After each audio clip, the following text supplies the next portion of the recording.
Има дни, които са предопределени за открития. Рано сутрин интуицията ти те буди като с неясен и далечен сигнал от металотърсач, напипал някаква среда. Дали ще е тиникия капачка от бира или златно съкровище, обикновено се разбираше в края на деня. Сигналът се засилва и не ти дава мира, докато не го последваш. Зарязваш вчерашните планове за днешния ден и тръгваш. Нямаш време за излишен багаж.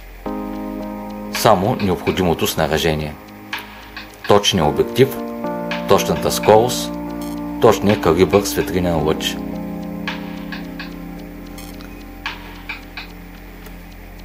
Един такъв ден се озовах насред полето.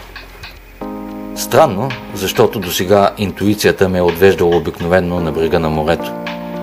Вероятно знае за предпочитанията ми. Естествено, че знае, иначе не би била интуиция. Едва по-късно щях да разбера, че преди хиляди години това място е било море. В далечината съзрях отдавна изоставена къща, явно поразена от мълния. С приближаването ми сигналът се засилваше, а предположението ми за мълнията се потвърждаваше. Какво ли я беше привлякло? Бях чувал, че металите, особено благородните, привличат мълниите. Вероятно в основите имаше заровено златно съкровище. Ето сега се нуждаех не от алегория, а от истински металотърсач. От права лопата, а не от фотоапарат. Реших да разгледам и да потърся някакви знаци. Обиколих обекта от всякъде. Нямаше нищо особено, освен камъни, от които беше изградена къщата. Това беше варовик, съставен от милиарди вкаменени морски обитатели. Някога преди хилядолетия тук е имало море. Дали това щеше да бъде откритието на деня? Сигналът прекъсна няколко пъти последователно. Интуицията ми го разчети като студено.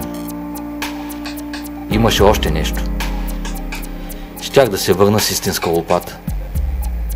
Но до тогава можеш само да ровя по повърхността с единствения ми наличен инструмент. Копка тук, копка там. И изведнъж индикатора на сигнала се нажежи до червено. Тук е.